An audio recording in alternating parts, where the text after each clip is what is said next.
Well, as you guys know, we got North Dakota State this week. Good football team, obviously, and the thing I see with them is they're really good just across the board as far as in all phases.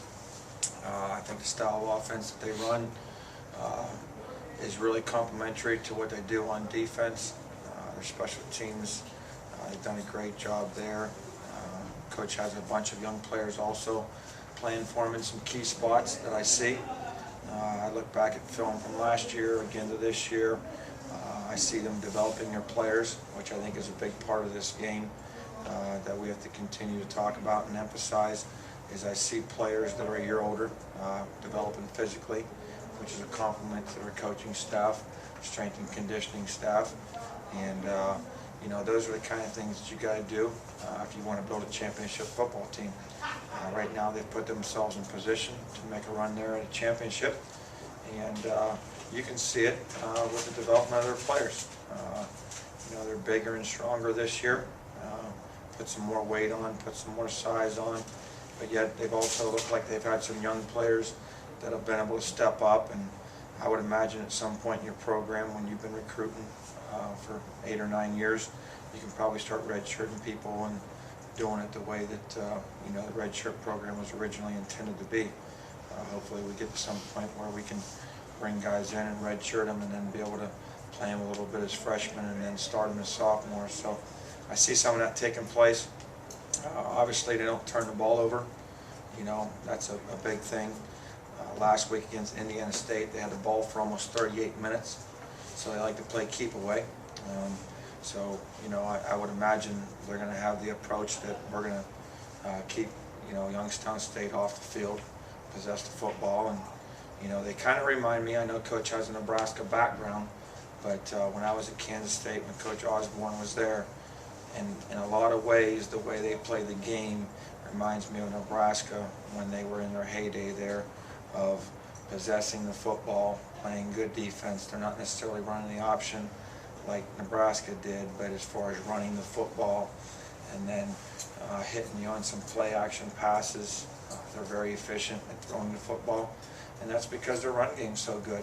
When you have a great running game, you match up your play actions to look like you're running plays, and then you've got guys running free or one-on-one matchups, and those are high percentage throws. So they're doing a good job there, and defensively they like to keep everything in front of them. In some ways similar to Northern Iowa, their front seven is very stout. They've been outstanding in the red zone. They've only allowed 11 touchdowns in the red zone, which is impressive. Only 14 touchdowns on the year, but 11 in the red zone. They're good on both sides of the ball on third down, very efficient there. So, they're a good football team, and we're excited to go out there and play them, though, and we look forward to going out there. Coach, you mentioned that they don't turn the ball over, but they generate. I think they're plus 15 in turnovers. Can you talk about how they generate this? Well, I've seen it in a bunch of games. They've had some interceptions, whether the ball be tipped or just the quarterback throwing it to the wrong guy. But they don't give you a lot of opportunities in the passing game. They like to play a lot of two. So there's always guys there, and then what happens is they get a lead on you and they force you to throw the football. I think the other thing that goes unnoticed is they put tremendous pressure on the quarterback, and that starts with their defensive line. They like to run a lot of twists up front, and their defensive linemen are big and strong, and they're aggressive, and they get up the field. I've been impressed at their ability to get pressure on the quarterback. I think on the year they have 27 sacks maybe, but there's a lot of pressures. They like to hit the quarterback even after he throws the football. So they like to get in that quarterback's face, and they like to get you in third and long. We did third and long study today, and they've gotten people into a lot of third and long situations, and those are things that you really want to avoid because of their ability to get pressure on the quarterback. Coach, a lot of times a quarterback like Jensen, who's been around for a while, can audible into a play action. Do you think maybe you could disguise coverage or maybe fake a blitz here or there to get him to do something that they shouldn't do? Well, I think there's some things you can do creative-wise, but the thing that I think we're going to have to do is I think they're going to come out and see if we can hold up against the run. I'm sure they look at us and say, well, you got 3 200-pound linebackers, you know, and you know, they're proud of how big they are. They put it on their depth chart there, and they are big. They're a very big football team. You know, if you didn't know what color the schools were as far as their school colors, you would have thought in the Minnesota North Dakota State game, you would have thought that North Dakota State was the Big Ten team. You know, and I can say that because I've coached in the Big Ten. You know what I mean? And I'm not pulling your leg when I say it. You would think that North Dakota State was the Big Ten team. And we know that Minnesota has won some games here already this year in the Big Ten. They beat Iowa just a couple weeks ago. So, and that's recruiting. You know, I mean, let's not kid ourselves. You know, you got to go out and you got to recruit players. They're recruiting a lot of players in the Wisconsin, Minnesota, and the Dakota areas.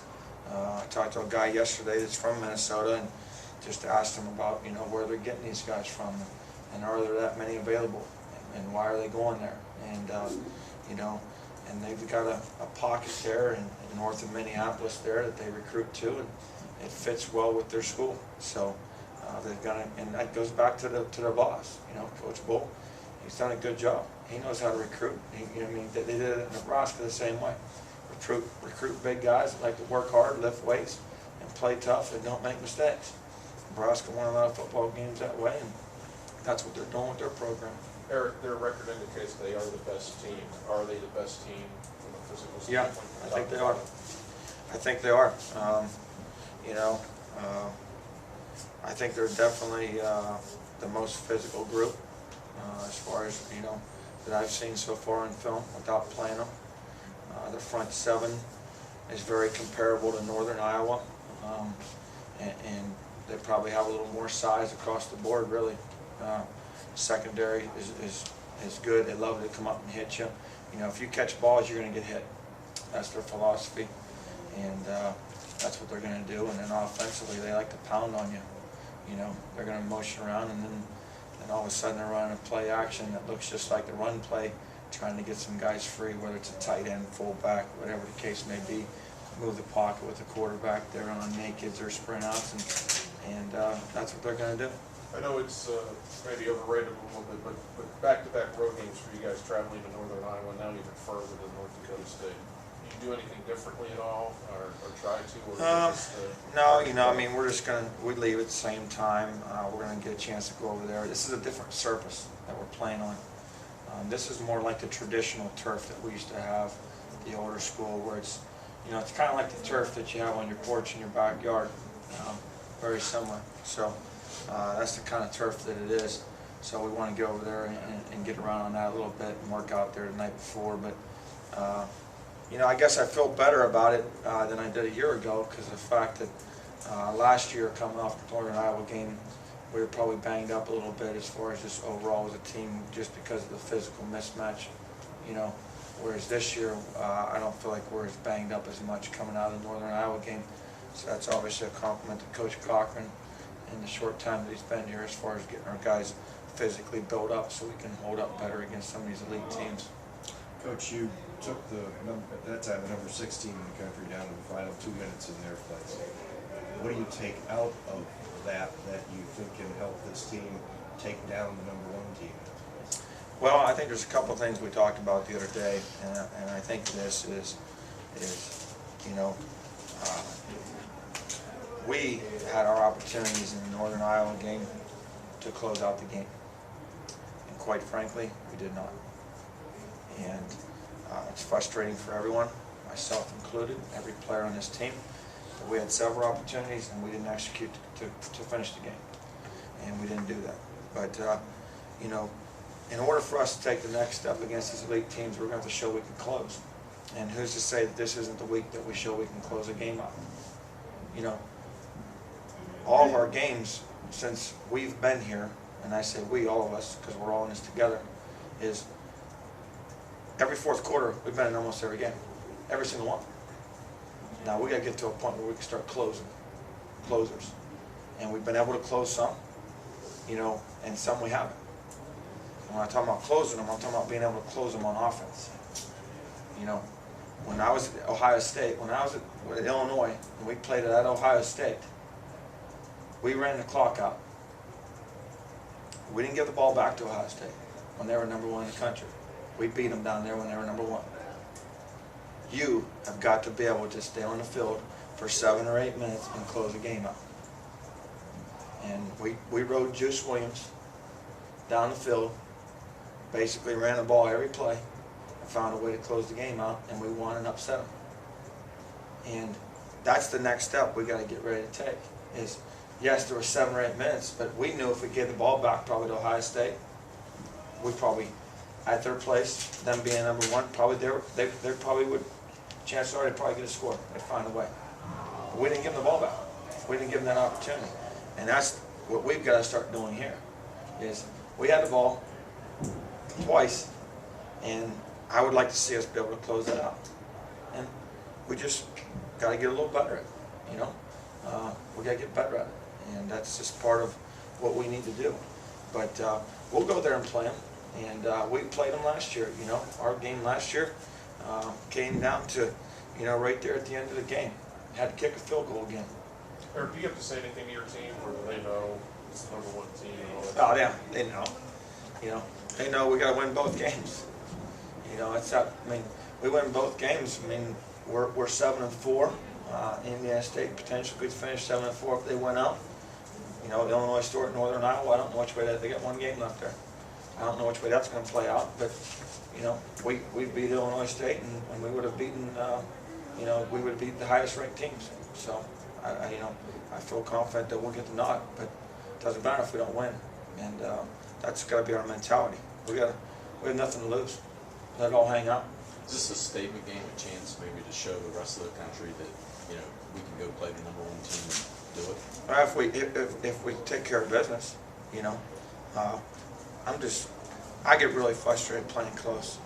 You know, it's you know, because I know that there was opportunities there that, you know, we should have closed it, and we got to become better closers. So, and we've closed some games on defense. So we've closed games on, you know, Southern Illinois game, we closed it on special teams there with that big play. You know, Illinois State, we closed the game on defense. You know, I'm just, at some point on offense, I'm used to having the football and closing the game out, and, you know, being able to grind it out and then getting victory formation and call it a day. And I'm not saying that we've always been able to do that wherever I've been, but that comes with obviously being great up front and being able just to pound it in there for 3 or 4 yards 3 times, whether it's blocked for 3 or 4 or not. You know what I'm saying? I mean, you're not getting stopped for 3 or 4 yards. I mean, you know, years ago, Juice Williams said, "Coach, I'm not getting stopped." And we had Mendenhall in the backfield. Guess who carried the ball the whole time? You know what I mean? Juice Williams carried the ball. You know, because he had that killer instinct, that you're not talking to me, you're not stopping me. They had us dead to rights one time on a 3rd down play, and Juice shook the guy, broke a tackle, got 7 yards, 1st down, ball game. You know, should have been a dead play. But that's the mentality you got to have. I'm going to close this thing. Coach, what kind of a statement can a win over the number 1 team in the country? What kind of a statement can that make about your program to the rest of the country? Well, I think it can tell. You know, it would give us a sense that we're getting ready to take that next step and talk about being competitive for championships. And you know, that is the standard around here. You know, being in the playoffs, playing for championships, having those opportunities, and that's what we're striving for. I mean, that's what we think about every day. I mean, that's what we recruit every day too. That's what we coach every day too. That's what we wake up and work to. And you know, it's just, that's what's expected. You know, it's a lot like the San Francisco 49ers. You know what I mean? That's the standard. That's what's expected. You know, and we embrace it. We love it. You know, makes you want to work hard. It makes you want to have self-pride. And you know, I don't feel like it's really that far off. Being said this was your championship game? No Would you question. go that far? Question. So this is our championship football game. There's no question. You know, Coach, going back to your answer about being able to close on offense, how ironic or frustrating is that when in your time here so far, this team has earned its reputation as a good offensive football team? It is frustrating, but you know, I think at the same time, I think there's a whole nother level of being a good offense. So for example, I think there are a lot of teams that are known as having good offenses. Texas Tech, okay? Texas Tech, Coach Leach, friend of mine. Good, very good offense. But, you know, there's a whole nother level in having a good offense and then being able to take the ball and they know that you're going to run the clock out and they're doing everything they can to stop the run. Actually, every play of the game, the defense doesn't have the mentality, we got to stop these guys to get the ball back or the game's over. They don't play like that in the first quarter, second quarter, third quarter, fourth quarter. Because if they did, we'd max protect and throw it over their head. You know, like Illinois State when we took that shot. You know, we completed that pass. You know, that's a gutsy call. But my point is when I want us to get to a point where they have the box completely loaded, and we got to be able to grind it out. You know, and if we have to take some shots to do it, then we might have to, and that might be where we're at. But that's when you're so powerful and so strong and so confident up front and in the backfield that it doesn't matter if it's blocked for 1 or 2 yards. I'm getting 4. It's a mentality, and that's the next step that we got to take. Yes, we do have a good offense. Yes, we've made some. We're on the right track there, but I think there's a whole nother level of offense when you talk about championship level offenses of being able to grind it out. You know, when it's stacked against you, because it's a completely different ball game at the end of the game. Offensively, when they're stacked against you and they have to stop you at all costs or the game's over. So there's nothing to lose. Very good. All right, man. Good job.